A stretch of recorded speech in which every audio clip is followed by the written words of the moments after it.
ทุกคนวันนี้เฮาก็ไปหาซื้อยาเนาะยางผ่านไอ้ตลาดอินทามาร์เก็ตเนาะยางก็มาข้างในมันสิมีแต่พวกแขกอินเดียหลายๆเนาะแต่มีขายของหลายอย่าง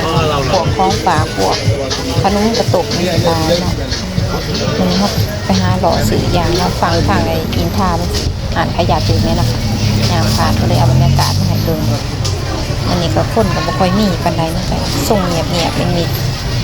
ขายของในอินทาเนาะแต่ว่ามาโซนนี้มีพวกแกอินเดียหลายๆนะบางอย่างเนาะผู้ใดอยู่แถวนี้ก็สิยามมื้อแลงเนาะคนหลายอยู่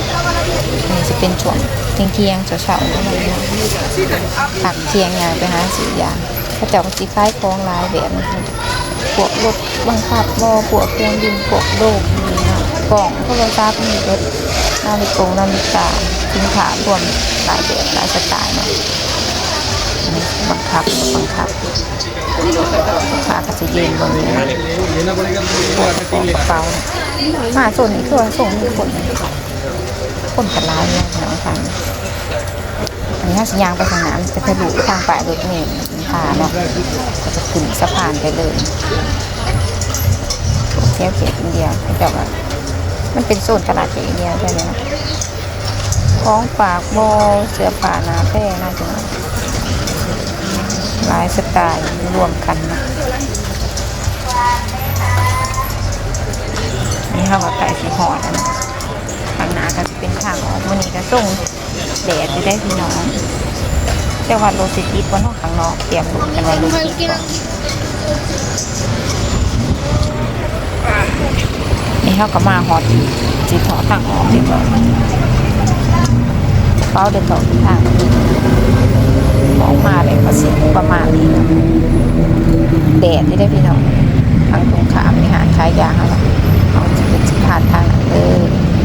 คนก็จะกันจะถารถเมล์นะเพราะฝ่ายรถเมล์ตรงสะดวกสบาย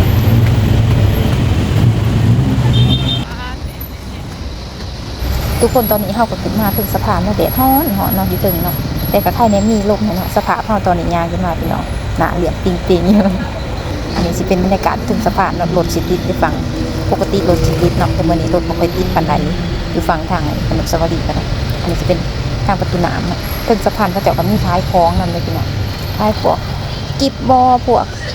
ถุงพวกกระเป๋าเนาะใช้แอลเข็มขัดอย่างสิเนาะบ้านเฮาก็จะเข็มขัดเนี่ยมีเพิ่นกับมีหลายอย่างแต่เฮาก็สิไปซื้อยาเนาะไปซื้อยาอาหารเก่าแล้วอ่านท้ายสูงมันถือเลยยางลงไปเลยสิมีท้ายคล้องตามไต่สะพานนะพวกมาลัยบอลสิเนาะซ้ายนี่ก็จะมีท้ายกระเพราปกติสินค้าท้ายกระเพราเนาะตัวมันนี้ก็จะบริการเป็นน้ำจันยางมาเรียบๆมาให้แต่ปฏิภาณเป็นรถเมล์เนาะส่วนเฮาก็ไก่สีหอดหันท้ายยาอะไรสิเนาะสิได้เข้าไปซื้อหันท้ายยากันเนาะหันท้ายยาหันพี่บุญขายของราคาทรงเนาะพี่น้องถือที่ได้พี่น้องบ่ได้แพงกันเลยก็เลยได้ยางขาดมาไปแล้วจ้า